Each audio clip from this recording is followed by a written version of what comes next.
Hi friends, welcome to mad gardening.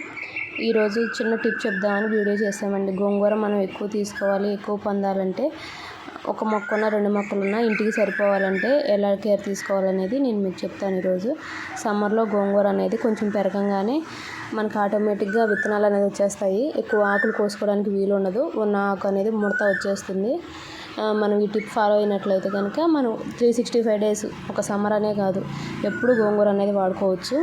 ఏంటంటే ఆ టిప్పు మనకి ఒకసారి కోసిన తర్వాత ఒక నెల రోజులు వయసు వచ్చిన గోంగూరకి ఒక 2-3 అడుగులు వస్తుంది కదా ఎత్తు. వచ్చిన తర్వాత తల్ల అనేది ఇరిసేయాలండి. ఇరవటం కానీ కట్ చేయటం కానీ చేస్తే దాని పక్క నుంచి ఇలా కొమ్మలు వస్తాయి. నేను ఒక్కసారి కొమ్మ పైన కట్ చేస్తే 8 కొమ్మలు వచ్చాయండి చుట్టూ. అలా మనం ఎక్కువ గోంగూర అయితే పొందొచ్చు. వాటికి విత్తనాలు వచ్చేటానికి చాలా టైం పడుతుంది. అప్పుడు మళ్ళీ ఒకసారి ఆ కొమ్మల కింద నుంచి ఒకసారి జాయింట్ అనేది కట్ చేసుకుంటే సరిపోతుంది.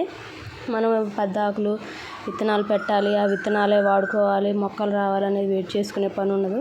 ఒక 5-6 మొక్కలు ఉన్నాయనుకోండి, ఒక 2 మొక్కలు కట్ చేసిన కొన్ని రోజులకి ఇంకో 2 మొక్కలు కట్ చేసామనుకో హైట్ వచ్చినవి ఎప్పుడు ఇలా మనం అటు ఇటు ట్రాన్స్ఫర్ చేసుకోవచ్చు. గోంగూర అనేది లేట్ కాకుండా ఆకు లేకుండా ఉండదండి మన ఇంట్లో.